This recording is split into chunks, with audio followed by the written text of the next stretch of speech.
இந்த பாலியல் வழக்கு 5 மாதம் பிறகு ஒரு தீர்ப்பு வந்திருக்கு. இதுவே முதலமைச்சருடைய சாதனை தானே அப்படின்ட்டு கனிமொழி அவர்கள் சொல்லியிருக்காங்க.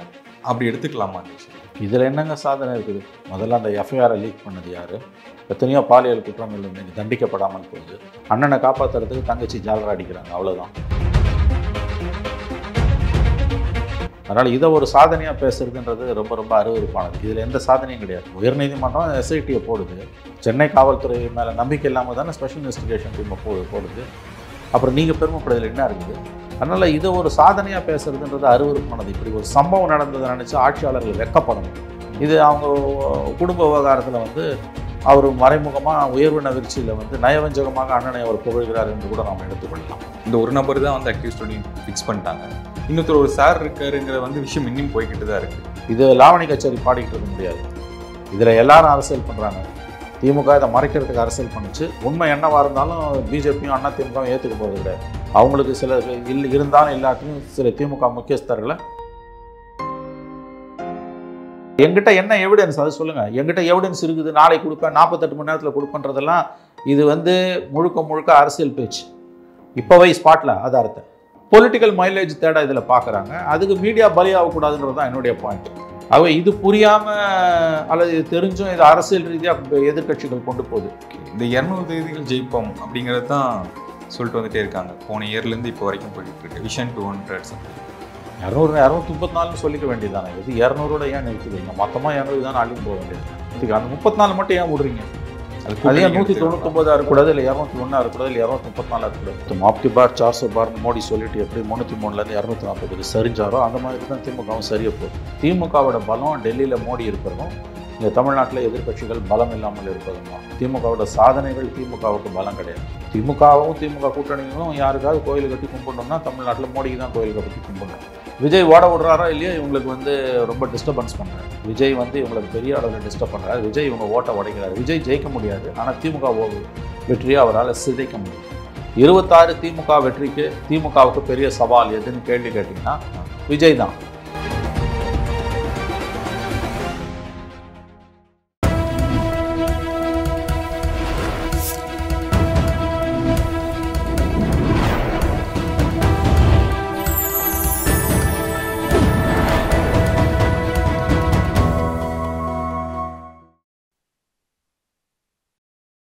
சேனல் 5 தமிழர்களுக்கு வணக்கம். இன்றைய நேர்காணலில் நம்முடைய இணைந்திருப்பவர் மூத்த பத்திரிகையாளர் மணி அவர்கள். வணக்கம் சார். இந்த பாலியல் வழக்கு 5 மாதம் பிறகு ஒரு தீர்ப்பு வந்திருக்கு. இதுவே முதலமைச்சருடைய சாதனை தானே அப்படின்ட்டு கனிமொழி அவர்கள் சொல்லியிருக்காங்க. அப்படி எடுத்துக்கலாமா அந்த விஷயத்தை? இதில் என்னங்க சாதனை இருக்குது? முதல்ல அந்த எஃப்ஐஆரை லீக் பண்ணது யார்? எத்தனையோ பாலியல் குற்றங்கள் இங்கே தண்டிக்கப்படாமல் போகுது. அண்ணனை காப்பாற்றுறதுக்கு தங்கச்சி ஜாலரா அடிக்கிறாங்க, அவ்வளோதான். அவர் உள்ளுக்குள்ளே எவ்வளோ வெறுப்பு அண்ணன் மேலே அந்த அம்மாவுக்கு இருக்குன்றது எல்லாருக்கும் தெரியும். அதனால் இதை ஒரு சாதனையாக பேசுறதுன்றது ரொம்ப ரொம்ப அருவருப்பானது. இதில் எந்த சாதனையும் கிடையாது. உயர்நீதிமன்றம் எஸ்ஐடியை போடுது. மாநில காவல்துறை மேலே, சென்னை காவல்துறை மேலே நம்பிக்கை இல்லாமல் தானே ஸ்பெஷல் இன்வெஸ்டிகேஷன் டீமை போடுது. அப்புறம் நீங்கள் பெருமைப்படுதல் என்ன இருக்குது? 5 மாதத்தில் ஜட்ஜ்மெண்ட் வாங்கி கொடுத்து சட்டம் கடமையாக செஞ்சுருக்குது. அது மேல்முறையீட்டில் என்ன லட்சணமாக போகுதுன்னு நமக்கு தெரியல. அதனால் இதை ஒரு சாதனையாக பேசுறதுன்றது அருவருப்பானது. இப்படி ஒரு சம்பவம் நடந்ததை நினச்சி ஆட்சியாளர்கள் வெட்கப்படணும். அதை விட்டுட்டு இதை சாதனைன்னு பேசுறது அருவருப்பான அரசியல். இது அவங்க குடும்ப விவகாரத்தில் அவர் மறைமுகமாக உயர்வின விருச்சியில் நயவஞ்சகமாக அண்ணனை அவர் புகழ்கிறார் என்று கூட நாம் எடுத்துக்கொள்ளலாம். சார், இதில் என்னென்னா இந்த ஒரு நபர் தான் அக்யூஸ்ட் ஃபிக்ஸ் பண்ணிட்டாங்க. இன்னொருத்தர் ஒரு சார் இருக்காருங்கிற விஷயம் இன்னும் போய்கிட்டு தான் இருக்கு. அதற்கு எந்த பதிலும் இல்லையா சார்? இல்லை இதில் இது பாருங்க, ஒரு விஷயம் புரிஞ்சுக்கோங்க. நீதிமன்றம் தீர்ப்பு கொடுத்துடுச்சு. இதுக்கு மேற்கொண்டு சந்தேகங்களை கலப்புறதுல எனக்கு உடன்பாடு இல்லை. முடிஞ்சால் நீங்கள் சந்தேகப்படுறவங்க ஹைகோர்ட்டுக்கு போட்டோம். இது லாவணி கச்சேரி பாடிக்கிட்டு இருக்க முடியாது. இதில் எல்லாரும் அரசியல் பண்ணுறாங்க. திமுக இதை மறைக்கிறதுக்கு அரசியல் பண்ணிச்சு. உண்மை என்னவாக இருந்தாலும் பிஜேபியும் அண்ணா திமுகவும் ஏற்றுக்க போகிறது கிடையாது. அவங்களுக்கு சில இருந்தாலும் இல்லாட்டியும் சில திமுக முக்கியஸ்தர்களை இதில் இன்வால்வ் ஆகிருக்காங்கன்னு பொதுவெளியில் கொண்டு நிறுத்தணுன்றாங்க. அதுக்கு எந்த ஆதாரத்தையும் அவங்க கொடுக்கல. ஸ்பெஷல் இன்வெஸ்டிகேஷன் டீம் விசாரணையில் அது மாதிரி எதுவும் இல்லைன்னு கோர்ட்டு சொல்லிடுச்சு. இப்போதைக்கு இந்த தீர்ப்பு தான் இறுதி தீர்ப்பு. நாளைக்கு அப்பீலுக்கு போய் அந்த தீர்ப்பு ரிவர்ஸ் ஆகிற வரைக்கும் இதுதான் இறுதி தீர்ப்பு. இந்த நேரத்தில் சந்தேகத்தை கலப்புறது நேர்மையான முறை கிடையாது. ஏன்னா நீ தீர்ப்புக்கு முன்னால் வரைக்கும் சந்தேகத்தை கலப்பியிருக்கலாம். ஒன்ஸ் தீர்ப்பு வந்த பிறகு அப்பீலுக்கு போங்க, அவ்வளோதான். இல்லை நீங்கள் பொதுவெளியில் வச்சு பேசுகிறீங்கன்னா ஆதாரத்தை கொடுங்க. சும்மா வாய் புளிச்சதுன்னு மாங்காய் புளிச்சுன்னு பேச முடியாது. ஆதாரன்றது நல்லா ஞாபகம் வச்சுக்கோங்க. நீதிமன்றத்தில் செல்லுபடியாக கூடிய ஆதாரம். சாதாரண ஆதாரம் கிடையாது, நீதிமன்றத்தால் ஏற்றுக்கொள்ளக்கூடிய ஆதாரத்தை இருந்து தான் இந்த மாதிரியான விஷயங்களை பற்றி நம்ம பொதுவெளியில் பேச முடியும். இந்த மாதிரி பாலியல் வன்முறைகள், கொலைகள், கொலை முயற்சிகள், தற்கொலைகள் இவற்றை பற்றி பேசும்பொழுது எவராக இருந்தாலும் நீதிமன்றத்தில் நிரூபிக்கக்கூடிய ஆதாரங்களை வைத்துத்தான் பேச வேண்டும். சும்மா வாய் புளிச்சது மாங்காய் புளிச்சதுன்னு பேசுறது, நீங்கள் கேஸ் நடந்துகிட்டு இருக்க வரைக்கும் கூட ஓகே, ஜட்ஜ்மெண்ட் கொடுத்த பிறகு அது பேசுறதுன்றது என்னை பொறுத்த வரைக்கும் அது ஏற்புடையதல்ல. அப்படி பேசுகிறவங்க அதுக்கான ஆதாரத்தை கொடுக்கணும். இல்லாட்டி இது அரசியல் ரீதியான குற்றச்சாட்டு, அதை நீங்களும் நானும் பேச முடியாது. அரசியல்வாதி 1000 பேசுவோம், அது நமக்கு சம்மந்தம் இல்லாது. எங்கிட்ட என்ன எவிடன்ஸ் அது சொல்லுங்கள். எங்கிட்ட எவிடன்ஸ் இருக்குது, நாளைக்கு கொடுப்பேன், 48 மணி நேரத்தில் கொடுப்பேன்றதெல்லாம் இது முழுக்க முழுக்க அரசியல் பேச்சு. இப்போவே ஸ்பாட்டில் ஆதாரத்தை 48 மணி நேரம் கொடுப்பேன்னா கதை இது. அதனால் பொலிட்டிக்கல் மைலேஜ் தேட இதில் பார்க்குறாங்க. அதுக்கு மீடியா பலியாகக்கூடாதுன்றது தான் என்னுடைய பாயிண்ட். அப்படி உண்மையிலே உங்களுக்கு இந்த தீர்ப்பில் நம்பிக்கை இல்லைன்னா யாராக இருந்தாலும் சொல்கிறேன், போங்க ஹைகோர்ட்டுக்கு போங்க, அப்பீலுக்கு போங்க, இல்லை ரீட்ரையல் கேளுங்க. அது விட்டுட்டு ஒன்ஸ் ஜட்ஜ்மெண்ட் வந்த பிறகு அகெயின் சொல்கிறேன், நம்ம பழைய கதையே பேசுறது, பழைய ராமாயணத்தை ஓதுறதுன்றது வேலைக்கு ஆகாது. அது சட்ட ரீதியாகவும் பிரச்சனைகளை உண்டாக்கும், யாராக இருந்தாலும் சொல்கிறேன் நான்.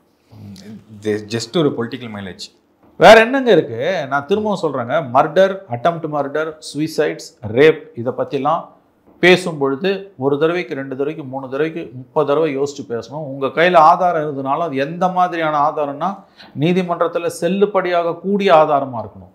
நீதிமன்றத்தில் செல்லுபடியாகாமல் 1000 ஆதாரம் இருக்கலாம், அப்போ கூட பேச முடியாது. ஆக இது புரியாமல் அல்லது இது தெரிஞ்சும் இது அரசியல் ரீதியாக எதிர்கட்சிகள் கொண்டு போகுது. தீர்ப்பு வர வரைக்கும் ஓகே, தீர்ப்பு வந்துடுச்சு, இப்போ பழைய கதையை பேசுறதுன்றது என்னை பொறுத்த வரைக்கும் ஏற்புடையதில்லை. இதில் சட்ட ரீதியாகவும் சிக்கல்கள் வரக்கூடும். தீர்ப்பு கொடுத்த பிறகு நீ யாரை குறை சொல்கிற? ஜட்ஜ்மெண்ட் வந்துடுச்சுங்க, ஒரே ஆப்ஷன் தான் உங்களுக்கு, அப்பீலுக்கு போங்க. மற்றபடி இது முழுக்க முழுக்க அரசியல், அவ்வளோதான். இப்போ பாஜக அதிமுக இந்த கூட்டணி சேர்ந்து ஒரு சில மாதங்கள் ஆச்சு, வலுவாக இருக்கா? இந்த கூட்டணி தொடருமா அப்படிங்கிற கேள்வி வந்துக்கிட்டே இருக்குது. அது எப்படி சார் இருக்குது? இந்த கூட்டணி வலுவாக இல்லை. ஏடிஎம்கே பிஜேபி கூட்டணி கீழே ஜெல் ஆகலை. பிஜேபிக்கு வேணால் இதால் லாபம் இருக்கலாம், பிஜேபி இந்த கூட்டணியை ஏற்றுக்குது. ஏன்னா தமிழ்நாட்டில் பிஜேபின்ற கட்சி கிட்டத்தட்ட தனிமைப்படுத்தப்பட்ட கட்சி, அது ஒரு தீண்டத்தகாத கட்சி. அதுதான் தமிழ்நாட்டில் பிஜேபியை பெரும்பாலானவங்க எல்லாருமே கிட்டத்தட்ட பார்க்குறாங்க. அதனால் அதிமுக கூட்டணி அவங்களுக்கு கிடச்சிது. அவங்கள பொறுத்த வரைக்கும் வாராது போல ஒன்றது மாமணி. அதிமுகவுக்குள்ளே இந்த கூட்டணிக்கு பெரிய எதிர்ப்பு இருக்குது. 70% மேலே அதிமுக தொண்டர்கள் இந்த கூட்டணியை ஏற்றுக்கொள்ளவில்லை. தலைவர்கள் கன்வின்ஸ் பண்ணுறதுக்கு தொண்டர்களை ரொம்ப கஷ்டப்படுறாங்க, தண்ணி குடிக்கிறாங்க. அதிமுக பிஜேபி கூட்டணி செல்லுபடி ஆகவில்லை, அது டேக் ஆஃப் ஆகலன்றது ஒரே உதாரணம். பிஜேபி லீடர்ஸும் ஏடிஎம்கே லீடர்ஸும் திரும்ப விஜய் நாங்கள் கூட்டணிக்கு வர வேண்டும்னு விஜய்க்கு அழைப்பு கொடுக்குறாங்க. இந்தியாவை ஆளக்கூடிய பெரிய கட்சி, 17 மாநிலங்கள் ஆட்சியில் இருக்க கட்சி, உலகத்திலே பணக்கார கட்சி, இன்னொரு கட்சி தமிழ்நாட்டை 30 வருஷம் ஆண்ட கட்சி, 2 பேரும் சேர்ந்தும் 1.25 வருஷத்துக்கு மேலே கட்சி ஆரம்பித்த விஜய்க்கு தினம் கூவி அழைப்பு விடுறாங்கன்னு என்ன அர்த்தம்? அவங்க அலையன்ஸ் டேக் ஆஃப் ஆகலை. இந்த அலையன்ஸ் கீழே ஜெல் ஆகலைங்க. அதிமுக பாஜக கூட்டணி கீழே அதிமுக ஜெல் ஆகலை. ஒரு 1 இயருக்கு முன்னாடியே அந்த அலைன்ஸுக்கு காரணம் அது அமித்ஷா என்ன நினைக்கிறாருன்னா போக சரியாயிடும் நினைக்கிறாரு. இன்னும் 6 மாதத்தில் ஜெல் ஆகிடும்னு நினைக்கிறாரு. அதுக்கு வாய்ப்பு இருக்குது, நான் அதை மறுக்கல.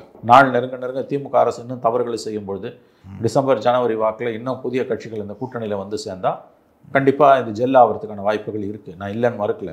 இன்றைக்கி இந்த கூட்டணி ஜெல் ஆகலை, அதனால தான் அவங்க விஜயை கூவி அழைக்கிறாங்க. இந்த பாமகவோட நிலைப்பாடு என்ன? ஒருத்தர் இங்கே வரணும் அப்படின்னு ஆசைப்படுறாரு, அதுதான் இங்கே பிரச்சனை. 2 பேரும் இங்கே வந்துடுவாங்க, வேறு வழியே இல்லை அவங்களுக்கு. ஏடிஎம்கே பிஜேபி அலையன்ஸ்க்கு வரதை தவிர பாமகவுக்கு வேறு வழியே கிடையாது.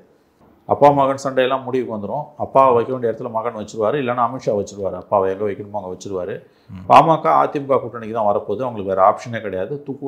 பாமக உடைகிறது என்பதெல்லாம் தவறான கருத்து, அதற்கெல்லாம் எந்த வாய்ப்புமே கிடையாது. கட்சி முழுக்க அன்புமணி கட்டுப்பாட்டில் தான் இருக்குது. ராமதாஸ் முன்னுக்கு பின் முரணாக பேச ஆரம்பிச்சிருக்காரு. வீராவேசமாக பேசினவர் எல்லா குடும்பத்திலையும் எல்லா கட்சியிலும் நடக்கிறது தான் என் கட்சியிலையும் நடக்குது, என் குடும்பத்திலும் நடக்குதுன்றாரு. அப்போ இறங்கி வந்திருக்காருன்னு அர்த்தம், வேறு என்ன இருக்குது அவருக்கு?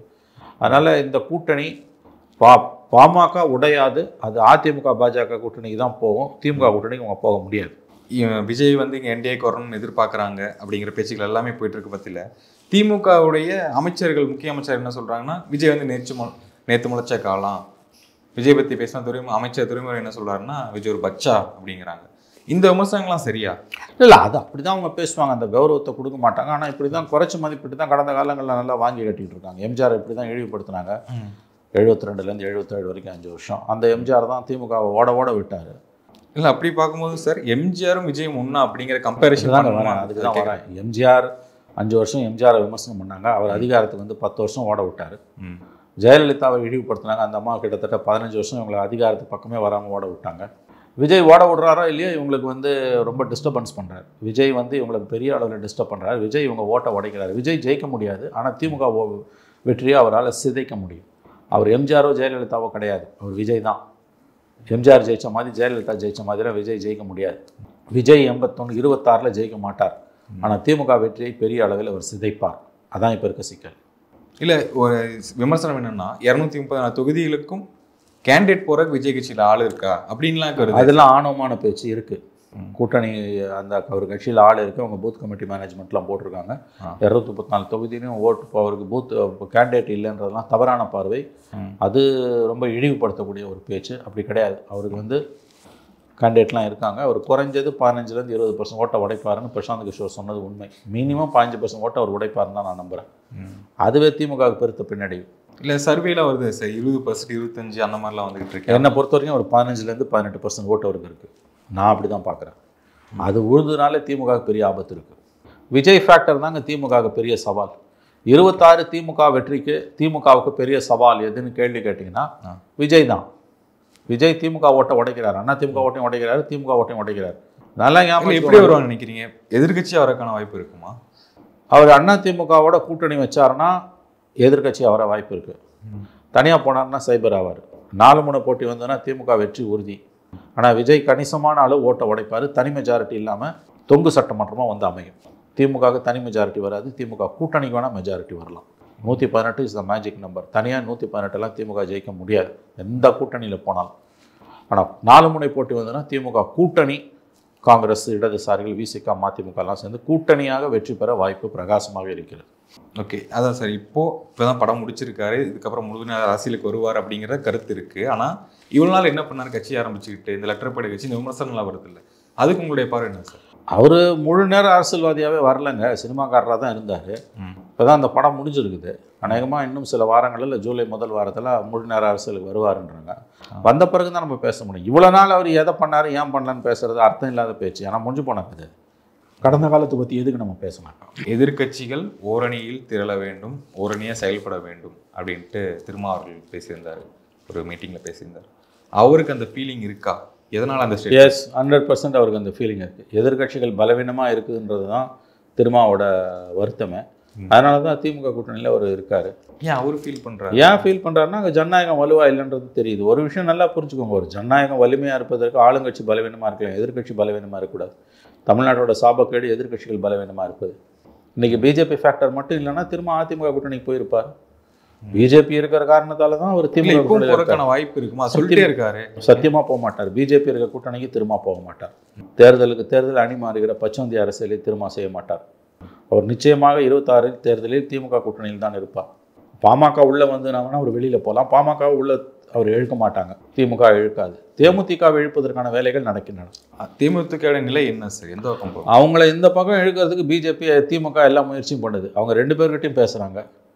எந்த பக்கம் அவங்களுக்கு வந்து கொள்கை பிடிப்பு அதிகமாக இருக்கோ, எந்த கூட்டணியில் அவங்களுக்கு கிடைக்க வேண்டியது ரொம்ப அதிகமாக நான் கொள்கையை சொன்னேன் கிடைக்குதோ அது அவங்க போய் சேர்ந்துருவாங்க. வெளிப்படையாக ஒரே நேரத்தில் நாங்கள் 2 கட்சியோடும் பேசுகிறோன்னு சொல்லக்கூடிய ஒரே கட்சி அவங்க தான். அவங்களோட எதிர்பார்ப்புகள் என்ன என்பது எல்லோருக்கும் தெரியும். அந்த எதிர்பார்ப்புகளை யார் நிறைவேற்றுறாங்களோ அவங்க அந்த பக்கம் போவாங்க. அதனால் அவங்க இப்போ இன்றைக்கி செல்வ பெருந்தகை சொல்லியிருக்காரு அவங்க வரணுன்றாரு. திமுக தலைமை சொல்லாமல் அவர் வான்னு கூப்பிட மாட்டார். இப்போ கூட்டணி உள்ளே இழுத்து வரதுக்கு வாய்ப்பு இருக்குது. சார், எந்த கோமாளியாலும் திமுகவை வெல்ல முடியாது, 200 தொகுதிகளில் ஜெயிப்பது உறுதி அப்படிங்கிற மாதிரி சமீபத்தில் முதல்வர் பேசியிருந்தார். இந்த ஸ்டேட்மெண்ட் யாரை குறிக்குதுன்னு நினைக்கிறீங்க சார்? கோமாளிகளாலன்னு அவர் சொல்கிறது போத் எடப்பாடி அண்ட் விஜய் 2 பேரையும் சேர்த்து தான் சொல்கிறாருன்னு நினைக்கிறேன். குறிப்பாக விஜயை சொல்கிறாருன்னு தான் எனக்கு தோணுது. ஈக்குவலாக எடப்பாடி, பிஜேபி, விஜய் 3 பேரையும் சேர்த்து தான் அவர் சொல்கிறாரு. சற்று கூடுதலாக விஜய் அவர்களை குறிப்பிடுகிறார் என்று தான் நான் புரிந்து கொள்கிறேன். ஓகே, இப்போ சமீபத்தில் எடுத்துக்கிட்டோம்னா விஜய் திமுகவுக்கு எந்த குடைச்சலும் கொடுக்கறது இல்லை பெருசாக. ஏன் அவங்கள மென்ஷன் பண்ணிட்டே இருக்காங்க அவங்க? இல்லை கொடுக்காமலாம் இல்லை, கொடுத்துட்டு தான். அவர் ரோட் ஷோ போனாலே இவங்க பயப்படுறாங்க. அவர் எங்கே போனாலும் பின்னால் போகிறாங்க. அவர் கோயம்புத்தூருக்கு போனாலும் ரோட் ஷோ பண்ணால் அடுத்த நாள் உதயநிதி ரோட் ஷோ பண்ணார். மதுரையில் இந்த மாதம் ஒரு கூட்டம் போட போகிறாருன்னொன்னே மதுரையில் இவ்வளோ நாள் இல்லாமல் பொதுக்குழு கொண்டு போய் மதுரையில் நடத்துகிறாங்க. ஸோ விஜய் வந்து திமுகவுக்கு தூக்கமற்ற இரவுகளை கொடுத்து கொண்டிருக்கிறார். அதனால தான் அவங்க இந்த மாதிரிலாம் பேசுகிறாங்க. அவர் இப்போ இந்த படம் முடியுது, நான் அநேகமாக அடுத்த மாதம் அவர் முழு நேர அரசியலுக்கு வருவார் என்று தான் எதிர்பார்க்கிறேன். அவர் இன்னமும் களத்துக்கு வரல, தெருவில் இறங்கல. அதுக்குள்ளேயே திமுகவுக்கு ஏன் இவ்வளவு பதட்டம் என்று தான் புரியவில்லை.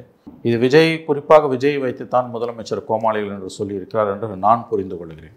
இந்த 200 தேதிகள் ஜெயிப்போம் அப்படிங்கிறது தான் சொல்லிட்டு வந்துட்டே இருக்காங்க. போன இயர்லேருந்து இப்போ வரைக்கும் போய்கிட்டு இருக்கு. Vision 200 something. இது எப்படி பாசிபிளா?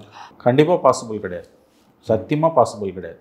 ஒருபோதும் 200 சீட்லாம் ஜெயிக்க முடியாது. 2 பேருமே ஜெயிக்க முடியாது. திமுகவும் ஜெயிக்க முடியாது, அண்ணா திமுகவும் ஜெயிக்க முடியாது. திமுக கூட்டணியும் ஜெயிக்க முடியாது, அண்ணா திமுக கூட்டணியும் ஜெயிக்க முடியாது. இதெல்லாம் வந்து பகல் கனவு. அப்கி பார் 400 பார் மோடி 400 சீட்னு சொன்னார். 303 240 ஆச்சு. தொடர்ந்து இந்த மாதிரி 200ன்னு சொல்கிறது ஒரு விதத்தில் மக்கள் மத்தியில் வெறுப்பை தான் வளர்க்கும். நியாயமாக கிடைக்கிற சீட்டு கூட கிடைக்காம போயிடும். 72க்கு பிறகு எம்ஜிஆர் கட்சி ஆரம்பித்த பிறகு திமுகலேருந்து வந்து 53 வருஷத்தில் திமுக பேக் டு பேக் கவர்மெண்ட் வந்ததே கிடையாது. இதில் எப்படி 200 சீட்டு ஜெயிப்பாங்க? 10 வருஷம் அதிகாரத்தில் இல்லாமல் 71 ஆட்சிக்கு வரும்போதே எதிர்கட்சிகள் 75 சீட்டு ஜெயிச்சுது. திமுக கூட்டணி வந்து மீதி இடங்களை ஜெயிச்சுது. 150 சீட்டு ஜெயித்தாங்க. 3% என்னமோ தான் ஓட்டு வித்தியாசம். அப்படி இருக்கும்போது 10 வருஷம் வனவாசத்துக்கு பிறகு நீங்கள் 130 சீட்டு தான், 135 சீட்டு தான் தனியாக ஜெயிக்கிறீங்கன்னா 10 வருஷம் ஆட்சிக்கு பிறகு போகும்போது இப்படி நீங்கள் 200 சீட்டு ஜெயிப்பீங்க. 200 234ன்னு சொல்லிக்க வேண்டியதானே. இது 200ஓட ஏன் நிறுத்திக்கிறீங்க? மொத்தமாக எங்களுக்கு தான் அள்ளின்னு போக வேண்டியதானே. அதனால் இவையெல்லாம் வந்து எதிர்மறையான எண்ணங்களைத்தான் மக்கள் மத்தியில் ஏற்படுத்தும். இதெல்லாம் வந்து ஒரு விதமான நெகட்டிவ் டெண்டன்சியை தான் மக்கள்கிட்ட உருவாக்கும். எதிர்மறை சிந்தனைகளை தான் மக்கள்கிட்ட உருவாக்கும். இது மக்களை வெறுப்பேற்றுற மாதிரியான வேலை. நாங்கள் வெற்றி பெறுவோம்னு சொல்லிட்டு போங்க. 200 சீட்டுனா 234 வச்சுக்கோங்களேன். ஏன் 200ஓட நிறுத்திக்கலாம்? அந்த 34 மட்டும் ஏன் விடுறீங்க? அது ஏன் 199 இருக்கக்கூடாது, இல்லை 201 இருக்கக்கூடாது, இல்லை 234 இருக்கக்கூடாது? அவர் 200ன்றது கூட்டணியை சேர்த்து தான் சொல்கிறாரு, தனியாக திமுக சொல்லலை. அவர் திமுக தனியாக 600 நிற்கிறதுனா 34 தொகுதியில் மட்டும்தான் எல்லோரும் சேர்ந்து நிற்பாங்களா? ஆளுக்கு 2 தொகுதி வரும். தேமுதிகவெல்லாம் உள்ளே இழுத்து போட பார்க்குறாங்க. எல்லா கட்சியும் உள்ளே இழுத்து போட பார்ப்பாங்க. அப்போ 200 சீட்டு திமுக ஜெயிக்கும்னு சொல்லலை. அவர் 200 சீட்டு திமுக கூட்டணி ஜெயிக்குன்றாரு. திமுக 150 சீட்டு ஜெயிக்கும்னு சொல்கிறாருன்னு வச்சுக்கலாம். நீங்கள் மிச்சம் 34 சீட்டு தான் பாஜக, அண்ணா திமுக, விஜய், சீமான் எல்லாம் இருக்குமா? இது என்ன கதை? இது ஒரு விதமான வெறுப்பு உணர்வைத்தான் மக்கள் மத்தியில் ஏற்படுத்தும். ஆப்கி பார் 400 பார்னு மோடி சொல்லிட்டு எப்படி 303லேருந்து 240க்கு சரிஞ்சாரோ அந்த மாதிரி தான் திமுகவும் சரிய போகுது. 118 சீட்டு வாங்கினா தான் தனி மெஜாரிட்டி. தனியாக திமுக 118 கிடைக்காதுன்னு நான் உறுதியாக நம்புகிறேன். கூட்டணி திமுக கூட்டணி வெற்றி பெற வாய்ப்பு உண்டு, மறுக்கவில்லை. திமுக கூட்டணி ஆட்சியை தக்க வைத்துக் கொள்ள வாய்ப்பு உண்டு. தனியாக திமுக 118 சீட்டு ஜெயிக்கும் என்று நான் நம்பவில்லை. ஓகே சார், ஆப்போசிட்டில் பார்க்கும் ஆப்போசிட் பார்ட்டி வந்து கொஞ்சம் இன்ஆக்டிவாக இருக்க மாதிரி தான் ஃபீல் ஆகிட்டு இருக்கு. ஏடிஎம்கே சரி, பாஜகவும் சரி, அந்த கூட்டணியே சேர்ந்ததுலேருந்து பெருசாக எந்த விஷயமே பண்ணல அப்படிங்கிற லெவலில் தானே போயிட்டு இருக்காங்க. அது வந்து திமுகவுக்கு ஒரு கூடுதல் பலம் தானே. எதிர்கட்சிகள் ஆக்டிவாக இல்லைன்றது உண்மை. இப்போ கொஞ்சம் இல்லை, ரொம்பவே ஆக்டிவாக அவங்க இல்லாமல் இருக்காங்க. கம்ப்ளீட்லி இன்ஆக்டிவாக தான் எதிர்கட்சிகள் இருக்காங்க. அதுதான் திமுகவோட பலம். திமுகவோட பலம் டெல்லியில் மோடி இருக்கிறதும், இங்கே தமிழ்நாட்டில் எதிர்கட்சிகள் பலம் இல்லாமல் இருப்பதும் தான். திமுகவோட சாதனைகள் திமுகவுக்கு பலம் கிடையாது. 26ல் அவங்க ஒருவேளை ஜெயிச்சாங்கன்னா மோடி மோடி மோடின்னு சொல்லி பிஜேபி பிஜேபி பிஜேபின்னு சொல்லி தான் ஜெயிக்க முடியுமே தவிர, நாங்கள் 5 வருஷத்தில் இதை செஞ்சோம் அதை செஞ்சோன்னு சொல்லி அவங்க ஜெயிக்க முடியாது. மோடி அங்கே இருக்க வரைக்கும் இங்கே வெற்றி பெற முடியும்னு அவங்க நம்புகிறாங்க. அது ஓரளவு உண்மையும் கூட. திமுகவும் திமுக கூட்டணிகளும் யாருக்காவது கோயில் கட்டி கும்பிடணும்னா தமிழ்நாட்டில் மோடிக்கு தான் கோயில் கட்டி கும்பிடணும். மோடி ஃபேக்டர் தான் இவங்களை ஒன்றிணைக்கக்கூடிய சக்தியாக இருக்கிறது. கூட்டணி கட்சிகள் திமுகவை ஆதரிப்பதற்கு காரணம் திமுக மீது இருக்க காதலோ திமுக ஆட்சியின் சாதனைகளோ அல்ல, மோடி எதிர்ப்பு என்ற ஒற்றை புள்ளியில் தான் இவர்கள் இணைகிறார்கள். அதனால் மோடி ஃபேக்டர் இல்லைன்னா திமுக கூட்டணியால் ஜெயிக்க முடியாது, திமுகவால் ஜெயிக்க முடியாது. இதுதான் உண்மை. சார், இப்போ திமுக எதிர்ப்பும் வந்து இங்கே தமிழகத்தில் வலுவாக தான் இருந்துட்டு இருக்கு. இப்போ மதுரையில் நடந்த மாநாட்டிலையும் கூட வராதே ஸ்டாலின் உள்ள வராதேன்ட்டு ஒரு போஸ்டர்லாம் ஒட்டி நம்ம பார்த்துருந்தோம். பொன்முடி அவர்கள் மேலே ஒரு சேர்லாம் வாரி அடிக்கிறாங்க. திமுக எதிர்ப்பு பயங்கரமாக போயிட்டு இருக்கு. அதிருப்தியில் தான் மக்கள் இருக்காங்க. அந்த நிலையிலும் எப்படி அவங்க இல்லை பயங்கரமாக இருக்குன்னுலாம் சொல்ல முடியாது. எதிர்ப்பு இருக்குது. அது பயங்கரமான்ற வார்த்தை தவறான வார்த்தை. எதிர்ப்பு இருக்குது, ஆன்டி இன்கம்பன்சி இருக்குது, அது உண்மை. ஆனால் அதை அறுவடை பண்ணுற இடத்துல எதிர்கட்சிகள் இல்லை. அதுதான் திமுகவோட பலம். அதனால் இப்போ இவங்க காவா எதுக்கு துணி போட்டு மறைக்கிறாங்க? எதுக்கு அதெல்லாம் செய்யணும்? அந்த அதிகாரிகளை உடனே முதலமைச்சர் சஸ்பெண்ட் பண்ணியிருந்துருக்கணும். ஏன் மறைக்கிறீங்க? அகமதாபாத் வரும்போது ட்ரம்ப் வரும்போது மறைச்சாங்க, சேரி பகுதியில் துணி போட்டு மறைச்சாங்க. அந்த கதை தானே இது. நீங்கள் மறைச்சிங்கன்னா இல்லைன்னா அவன் ஆகிடுமா? அது இப்போ யாரை ஏமாத்துறதுக்கு மறைக்கிறீங்க? யாருக்கிட்டேருந்து யாரை காப்பாற்றுறீங்க? இந்த மாநிலத்தோட முதலமைச்சர் அவர் வெளிநாட்டிலேருந்து யாரோ அதிபர் வராரு, தமிழ்நாட்டோட அவலங்கள் தெரியக்கூடாதுன்னா நீ துணி போட்டு மறைக்கலாம். இந்த மாநில முதலமைச்சர் போகும்போது காவா மேலே துணியை போட்டு மறைக்கிறேன்னா இதை விட ஒரு கேவலமான கவர்மெண்ட் இருக்க முடியுமா உங்களுக்கு? அந்த அதிகாரிகளை முதலமைச்சர் உடனே சஸ்பெண்ட் பண்ணியிருக்கணும். அவங்க தான் இந்த அரசாங்கத்தோட எதிரிகள். உண்மையை முதலமைச்சர் பார்வைக்கு கொண்டு போகாமல் துணியை போட்டு காவா மறைக்கிறாங்கன்னா எனக்கு ஒரு டவுட் என்னன்னா, எல்லா விஷயமே சிஎம் கிட்ட கொண்டு போகாம அவரை தடுக்கிறாங்களா இடையில வச்சு? எல்லா விஷயமும்லாம் இல்லை, சில விஷயங்களை தடுக்கிறதுக்கு வாய்ப்பு இருக்குது. இந்த காவாவெல்லாம் துணி போட்டு எதுக்கு மூடுறாங்க? அவர் மண்ணிலேருந்து வந்த அரசியல்வாதி, கீழ்மட்டத்துலேருந்து மேலே வந்தவர், 50 வருஷத்துக்கு மேலே பொது வாழ்க்கையில் இருக்கார். அவருக்கு தெரியாதா அதிகாரி எங்கே புழுவானுங்கன்னு தெரியாதா? இது என்னது? இது காவா போட்டுமா? ஜெயலலிதா கருணாநிதி பீரியடில் கூட இப்படி நடந்தது கிடையாது, எடப்பாடி பீரியடில் கூட இப்படி நடந்தது கிடையாது. அப்போ என்ன ஒரு கனவு உலகத்தில் நீங்கள் வாழுறீங்க? தேனும் பாலும் இங்கே ஓடுது. இல்லை, இந்த கவர்மெண்ட்லேயும் தேனும் பாலும் ஓடாது. இவரும் அது சரியாக பார்க்கல அப்படிங்கிற ஒரு விமர்சனம் இருக்குல்ல சார்? இல்லைங்க, இவர் மேலேயும் குறைகள் இருக்குங்க. ஆனால் அதிகாரிகள் பண்ணுறது ரொம்ப அதிகமாக இருக்குன்ற நான் அதுக்கு அவர் தான் காரணமான இருக்கலாம். இப்போ இந்த மாதிரி துணி போட்டு மறைக்கிறதுல என்ன அசிங்கம்? இதெல்லாம் என்ன சாதிக்க போகிறீங்க? அது இன்றைக்கி இருக்க சோஷியல் மீடியாவில் எதையும் எவன்கிட்ட இருந்து மறைக்க முடியாது. அன்றைக்கி மாதிரி வெறும் 10 வருஷத்துக்கு முன்னால் இந்த மாதிரி காட்சி ஊடகங்களும் அச்சு ஊடகம் மட்டும்தான் இருக்குதுன்னா நீ மறைக்கலாம். இன்றைக்கி மறைக்க முடியாது. எல்லாருக்கும் எல்லாம் தெரியும். 3000 ரூபாய் phone, second hand phone, Android phone வச்சுருக்கோம். அவன் ஜேர்னலிஸ்ட். இன்றைக்கி ஒரு நொடியில் உலகம் பூரா பரப்பிடுவான் புகைப்படங்களை. உங்கள் அரசாங்கம் சந்தி சிரிக்கும். அப்போ எதை யார்கிட்டேருந்து மறைக்கிறது அப்படின்னு ஒரு விவஸ்தை இல்லை. அப்போ இந்த மாதிரி எல்லா விஷயங்களையும் இவங்க மறைக்கிறதுக்கு வாய்ப்பு இருக்கு. ஆனால் எல்லா விஷயங்களையும் மறைக்கிறாங்கன்னு சொல்ல முடியாது. முக்கியமான சில விஷயங்கள் அவருடைய காதுக்கு போகாமல் மறைக்கப்படுகின்றன என்பது உண்மை. அதுக்கு அவர் தான் காரணம். அவர் படிக்கணும், அவர் இன்னும் வேலை வாங்கணும் அதிகாரிகளும் கட்சிக்காரனும் ஏமாத்த தான் செய்வோம். முதலமைச்சர் தான் உஷாராக இருக்கணும். தொடர்ந்து பேச நன்றி. வணக்கம் சார்.